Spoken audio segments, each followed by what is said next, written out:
उनके घर में किसी तांत्रिक ने देखी हांडिया गड़ी हुई है।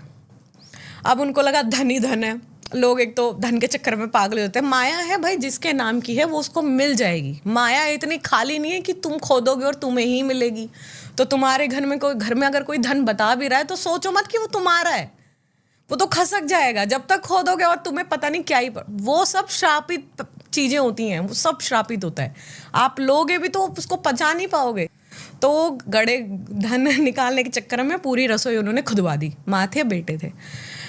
अब तीनों गड़ों में से निकली गड़ंत।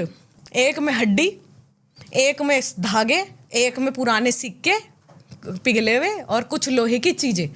अब वो जो आदमी था वो तो भाग गया उसको देख के, और उस लेडीज पे आ गई वो सारी चीजें जो उसके साथ गाड़ी हुई थी। 3 मटके फोटो भी दिखाए उन्होंने मुझे। 3, उसकी हालत, शरीर एकदम सूख गया। सूख इन दी सेंस कि बिल्कुल कंकड़ी हो गई। गोदी में लेकर आए थे लोग उन्हें धाम पे।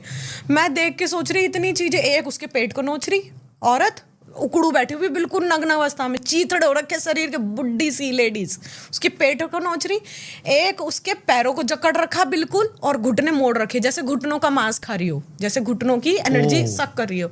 एक उसकी गर्दन पकड़ रखी, उसको बोलने नहीं दे रही।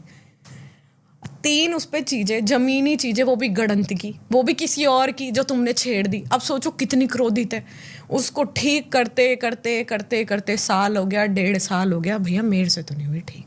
मैंने तो बोला हाथ जोड़ के, भैया या तो इनको ले जाओ आप बालाजी महाराज के यहाँ, या तो आप ले जाओ कलियर शरीफ एक दरगाह है।